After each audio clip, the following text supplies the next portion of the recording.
여성의 여하가 먹지 않은 여성의 여하보다 대략 6배 정도.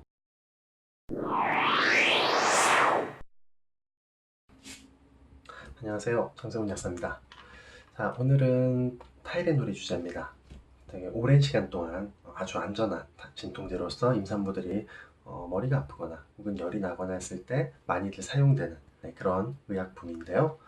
자, 이게 오랫동안 안전하다고 믿어왔고 그래서 처방도 많이 되고 약국에서도 많이 권해드리는 임산부 의약품이었지만 최근에 발표된 몇 가지 문헌 때문에 그 안전성에 대한 의구심을 제기하는 사람들이 많아졌습니다.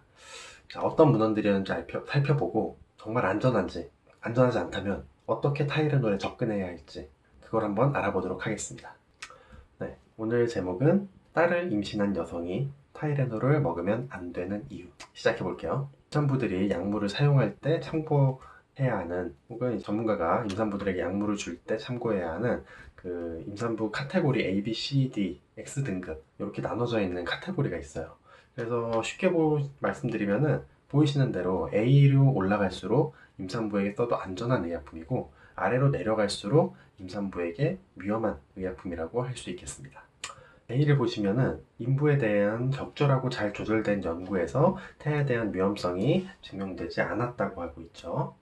그리고 B에서는 딱히 이제 증거는 없고 그리고 위험성을 보였지만 사람에게서는 보이지 않은 경우, 자, 혹은 그 동물 연구에서 태아의 위험성을 보이지 않은 경우에 이제 B등급을 부여합니다. 보통 B등급까지는 그래도 의사들이나 약사들이나 의약품을 드리는 편이었어요. 물론 이제 개인차는 있습니다. 저 같은 경우에는 B등급도 상당히 조심하는 편이거든요. A등급, B등급 예를 한번 보면은 일단 A등급 같은 경우에는 자, 엽산제. 우리 임신 준비하는 분들도 마찬가지고 임산부 분들도 엽산제 꾸준히 드시죠. 자, 의약품으로 되어 있는 엽산제조차도 A등급에 속합니다. 뭐 당연히 조산 방지나 태아 그 신경 쪽 이상을 방지하기 위해서 필수적으로 먹어야 되는 영양소로 많이들 알고 계시기 때문에 엽산의 위험성에 대해서는 의심하는 분들이 안 계시겠죠. 그리고 갑상선 호르몬제 같은 경우에도 그 갑상선 쪽에 이상이 있거나 혹은 그 절제술을 받으신 분들은 임산부가 되더라도 갑상선 호르몬제는 계속 투여하도록 되어 있습니다. 자, 이런 것들이 이제 A등급에 들어가고 이제 B등급에 바로 이제 오늘 주인공인 타이레놀이 속해 있고요. 그리고 그 외에도 임산부 감염증이 많이 사용된 아지스로마이신 항생제나 페니라민이 이제 항히스타민제로서 이제 호흡기 관련 문제가 불편감이 있을 때 많이 처방이 되곤 합니다. 자, 그런데 이제 타이레놀이 B등급인 이유가 저희 아까 앞에서 봤었죠.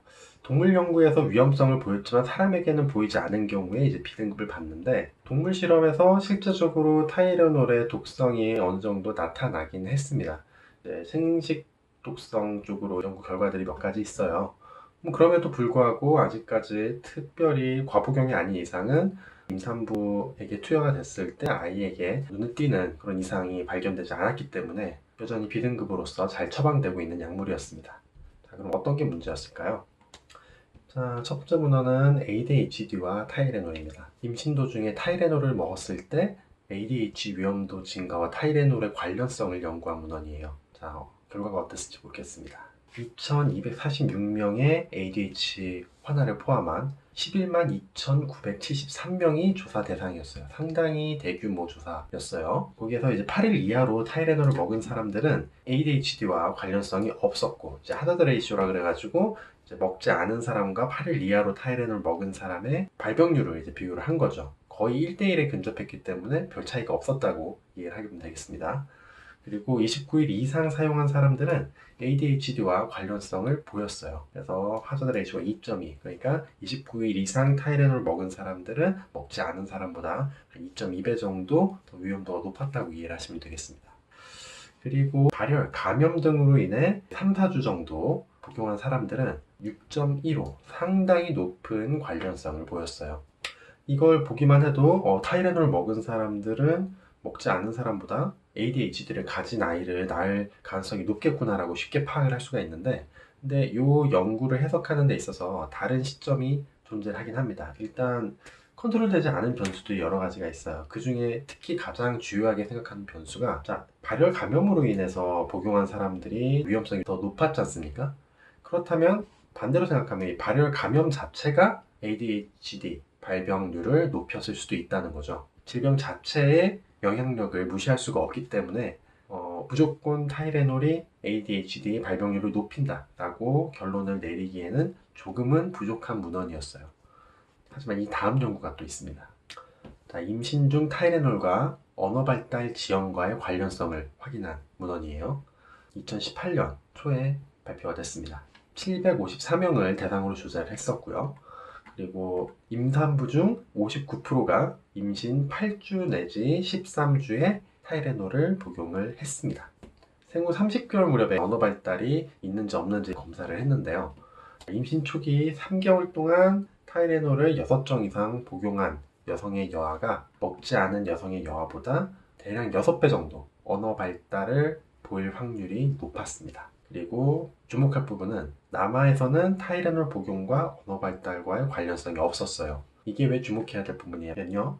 만약 이제 앞의 문헌처럼 질병 자체가 자녀에게 영향을 미쳤다면은 남아에서도 똑같진 않더라도 덩달아 같이 발병률이 올라갔어야 질병과의 관련성에 더 비중을 좀 실을 수 있었을 텐데 유독 여아에서만 그것도 상당히 높은 비율로 언어 발달 지연이 발생을 했습니다. 물론 안문헌과 마찬가지로 타이레놀을 복용하게 된 원인이 언어 발달 지연에 영향을 미쳤을 수도 있어요. 그리고 앞의 연구보다 일단 조사 대상 N수도 좀 작은 편이기 때문에 이런 부분도 간과할 수 없는 부분이긴 합니다. 하지만 어쨌든 제가 보기에는 오히려 앞 문헌보다도 더 타이레놀에 대한 경각심을 불러일으키는 문헌이라고 생각해요.